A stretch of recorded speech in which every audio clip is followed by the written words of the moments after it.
નવરાત્રિમાં તમારી જોડે કોઈ પાસ માગે ને એ વસ્તુ સમજી શકાય.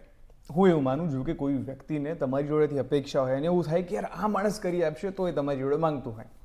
બટ જ્યારે કોઈ તમને એવું કહે કે ભાઈ કઈ જગ્યાના પાસ અવેલેબલ છે, તમે કહો કે ના એ નહીં, પેલી થોડીક હાઈ ક્લાસવાળી નવરાત્રિ છે એના છે. એટલે યાર કે માગીને ખાવાનું ને એમાં પણ વેરાયટી જોઈએ છે. અરે હા, પછી એવું નહીં તો કે આ દિવસના તો મેં સેટિંગ કરી લીધું છે, પણ પહેલા દિવસના અવેલેબલ છે, સાતમ આઠમના અવેલેબલ છે, એ મારે જોઈએ છે. અચ્છા, આટલું હોય તો ઠીક છે. પાછું કે યાર ભાઈ મને પાસ જોઈએ છે પણ 15 પાસ જોઈએ છે. અરે યાર, એક પાસ 500-1000 રૂપિયાનો હોય એટલે 15 પાસ તમે સમજી શકો છો કેટલી એની કિંમત થાય. એટલે પછી મને એમ થાય કે ગુજરાતીમાં કહેવત તો બરાબર પડી છે. ગુજરાતીમાં એક કહેવત છે કે માગીને ખાવું ગરમ ખાવું, અને બધા લોકોને બીજી એક ગુજરાતીની કહેવત મારે કહેવી છે કે ધર્મની ગાયના દાંત ન જોવાના હોય. If someone is doing good, appreciate it, અને ના થાય તો આવી રીતે હેરાન તો ના જ કરાય.